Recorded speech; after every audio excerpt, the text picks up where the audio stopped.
In his most recent interview, President Trump does discuss cryptocurrency. He has something to say that you must hear. I also have a fantastic Ralph Paul clip. Additionally, we will discuss some information from the IMF regarding tokenization, which is now taking place. We also have a ton of news regarding SWIFT, ISO, and Canada's blockchain transition. Guys, there is a lot in this video. Let's get started right here. Please hit like if you find any value in it. Come on, crypto is what I desire. Believe that cryptocurrency is crucial because China will do it if we don't. It's fresh. It is quite well liked. It's really hot. If you look at the market, that remained far stronger than other market aspects even when the market went down. However, the reason I want cryptocurrency is because millions of people want it. I'm not sure if you are aware, but Biden attacked it hard before completely changing his mind just before the election. Everyone altered their minds about his leadership of the SEC. Do you know why? Because they sought to win the votes of the hundreds of millions of participants in the cryptocurrency space. Listen, all of what Trump just stated is bang on the money, right? The Democrats attempted a last-minute shift after realizing how unpopular their anti-crypto stance was. It didn't work. In America, 50 million people possess cryptocurrency and wish to engage in this ecosystem in a secure manner. Therefore, we need the elected officials to take office, carry out their duties, enact laws, and allow this market to flourish. According to Raoul Paul, this reminds him of the year 2013. We are going to take a historic step in the right direction. You must be ready. You must be prepared.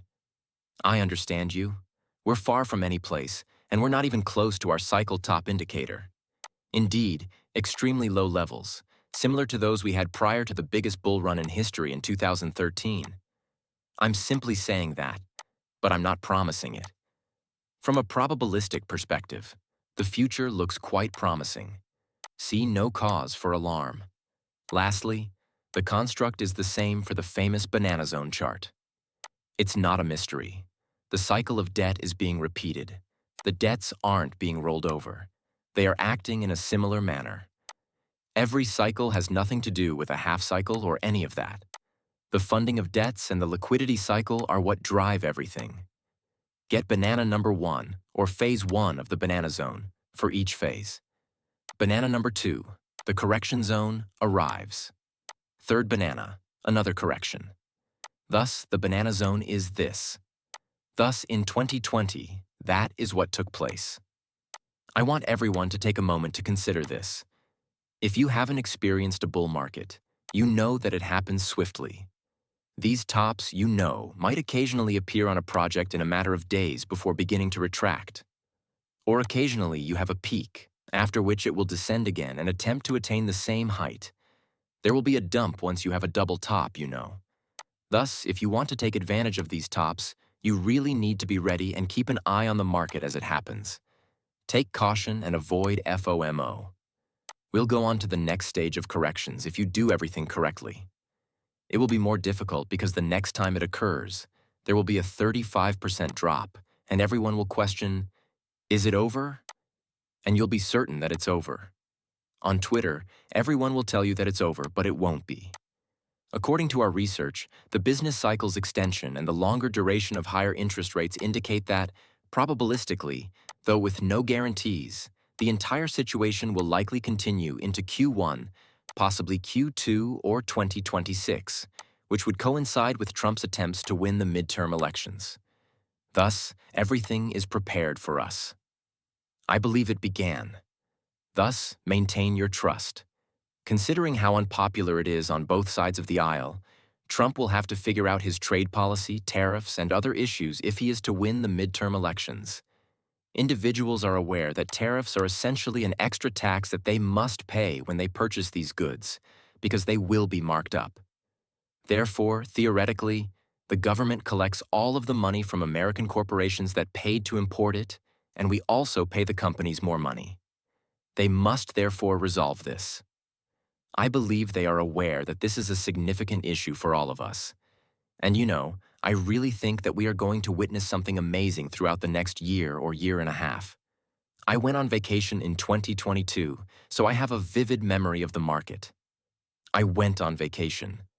Terra Luna happened while I was in the middle of the ocean and hadn't taken a holiday in a long time. As a result, the market entered a true bear market. We must therefore exercise caution when it comes to those black swan situations.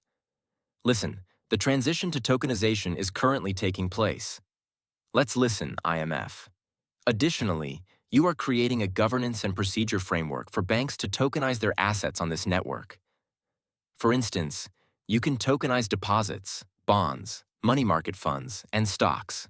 Then, you can post that representation on the network and let the parties exchange it. Currently, about a dozen banks in Singapore are personalizing their network assets.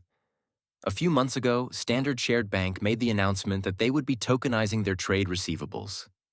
The money market fund of UBS is being tokenized. There is a Ripple partner. Deposits at JPM are being tokenized. As you can see, the changeover is already occurring. Additionally, you are drastically cutting the operational procedures out of the system from the standpoint of market efficiency. Therefore, without delving into the intricate definition of what a token is from a legal or scholarly perspective, I consider it to be pure tech delight. You take that piece of property and add it to a network where you can combine ownership and asset value into a single token combination. Additionally, you can transfer assets between us without requiring database reconciliation if I can effectively administer the network. In Singapore, that is what is taking place.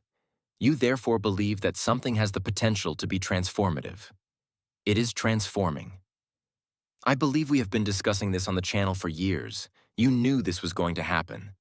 The reason this is so crucial is that, in my opinion, not many people completely comprehend it since they see cryptocurrency and hear negative stories.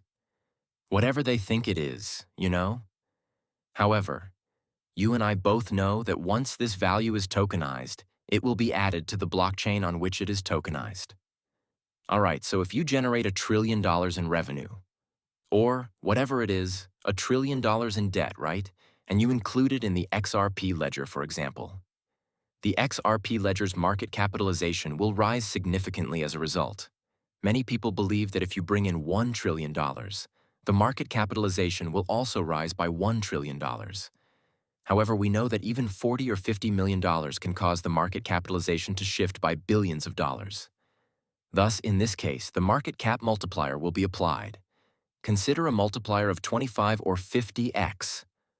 On $1 trillion, you go from having a market capitalization of $25 or $50 trillion to having only $1 trillion in value. Things are going to get crazy, such as Ondo, HBAR, Algorand, Chainlink, and XRP. People will make use of these resources. Okay. Additionally, the IMF informed you that XRP was mentioned in documents from the Federal Reserve, World Bank, International Monetary Fund, and BIS. As a result, they require liquidity. Alright, so the lack of liquidity is the reason they don't create their own chains. On those chains, going to have to go out and collaborate with HBAR. To create these amazing ecosystems, they will have to collaborate with Ripple and the XRP ledger. For international institutions, Ripple has partnerships with U.S. banks. U.S.-based banking behemoths are also included in the investigation. According to the video, Bank of America, which was formerly the nation's biggest bank in terms of assets, has partnered with Ripple. The biggest U.S. bank at the moment, J.P. Morgan, stated that it had taken part in collaborative research aimed at improving the effectiveness of wholesale cross-border payments.